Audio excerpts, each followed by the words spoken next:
Okay, so we ended on number 6 and we're going to move on to number 7.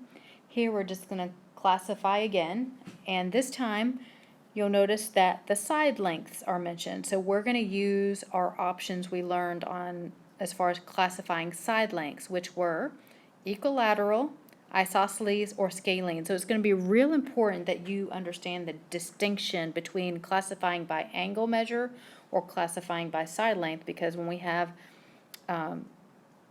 problems to do from the textbook or quiz, test problems, things like that, they're going to be very specific what they want, so just pay special attention. So anyway, so for number 7, we see that we have an isosceles triangle because we know at least 2 sides are congruent.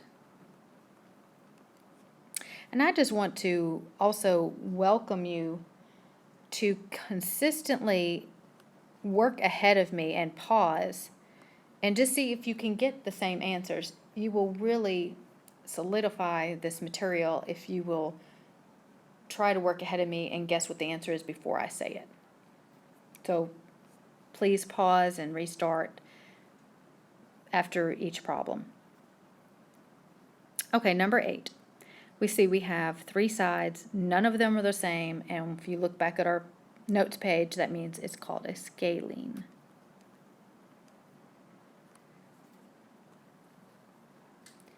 Okay, so now we're moving on to 9, 10, and 11. This section says, if point K is the midpoint of FH, so I'm going to actually stop right there, and because they told me that important piece of information, I'm going to write a congruency mark on these 2 little segments, because that means FK is congruent to KH. And I don't know if you noticed, but KH is 2.5, so that means FK is going to be 2.5.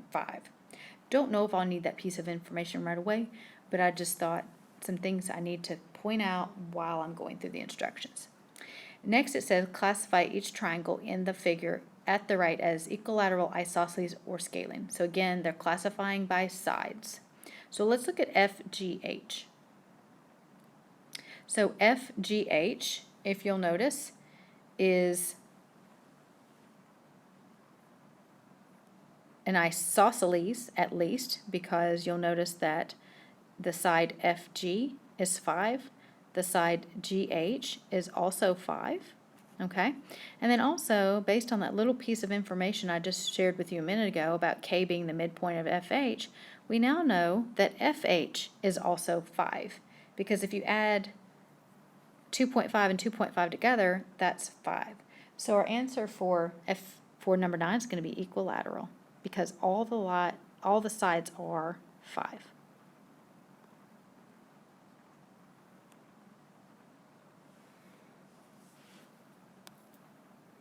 And I'm going to zoom in there because I want to be neater. This is kind of small.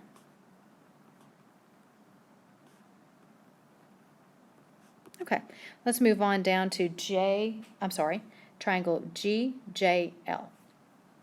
So if we look at GJL, that's going to be this one, and I'm going to erase some of the things that I marked here a minute ago. And now, so we're going to look at GJL. So that's going to be this triangle right here. And if you remember, we can, well, first of all, we can clearly see that one side of this triangle is 8, the other one's 5. And then, if you remember a minute ago, we realized that this little tick mark here was a length of 5. But you'll notice we have to add the 5 and the 3 right here, and that means this whole side length of this triangle on the left side is actually 8. So that means that we've got a side length of 8 and on this side, and then also a side length of 8, because 5 and 3 added together are 8. So this is going to be an isosceles because we have at least 2 sides that are congruent.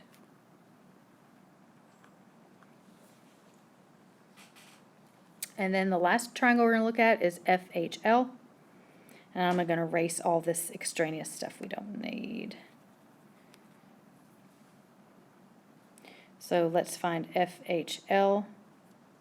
It's down here.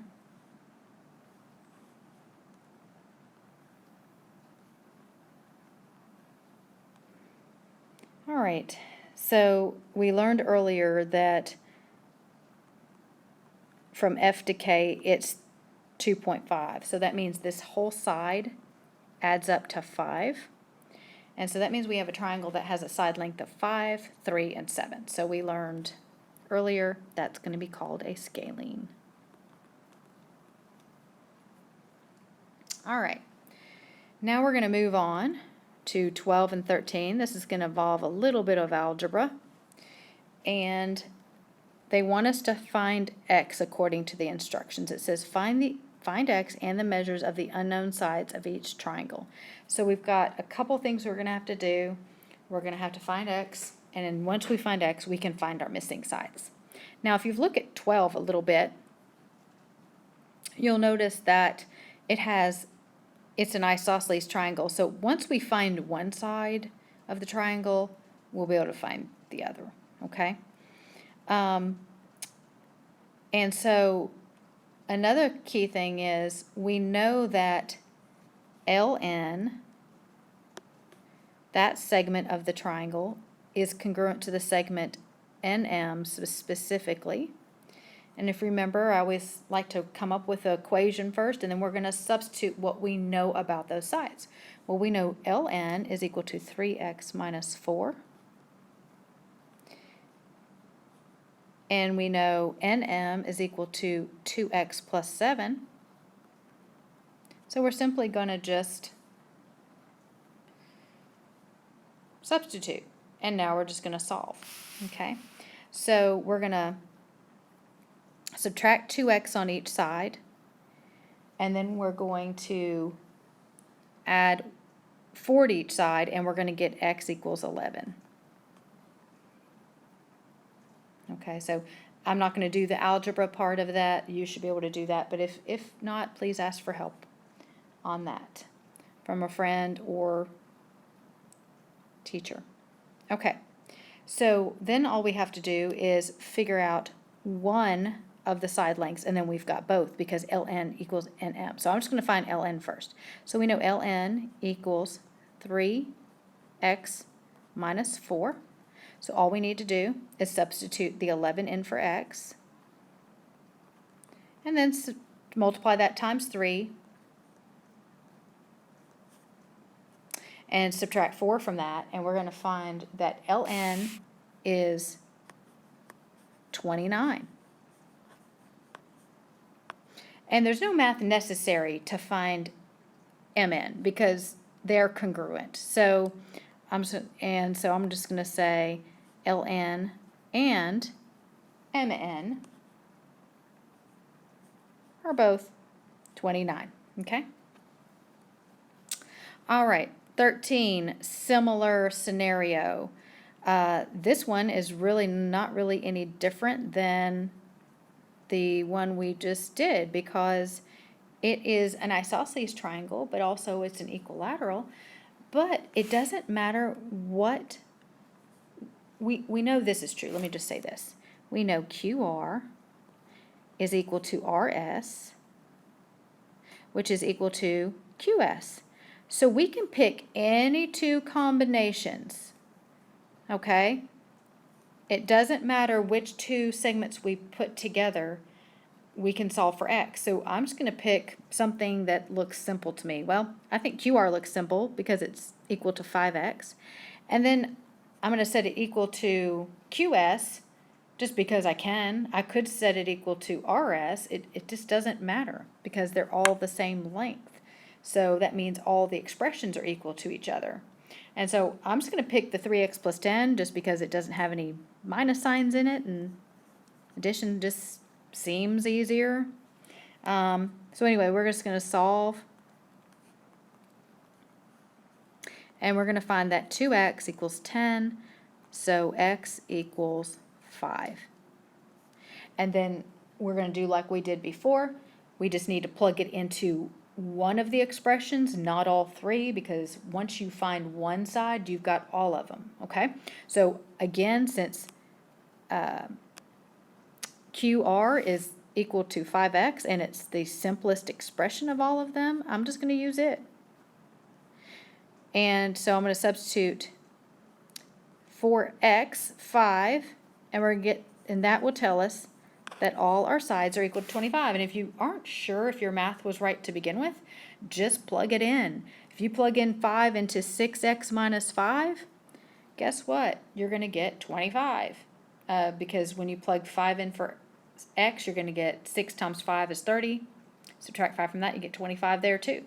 Or if you put in 5 for this expression, you're going to get 25 again. So you can be sure you got it right if you do put in that value for x for all three of them and they end up with the same answer. Okay, that's all we have for the work that I'm going to do with you together. You guys will be doing the other problems on your own. Of course, you can ask help from your teacher and each other for homework. And always, always, as usual, make sure you check your answers in the back of the book periodically while you're doing the homework, especially like maybe at the end of each section. Stop and check those answers before you proceed. Okay, have a good rest of the day.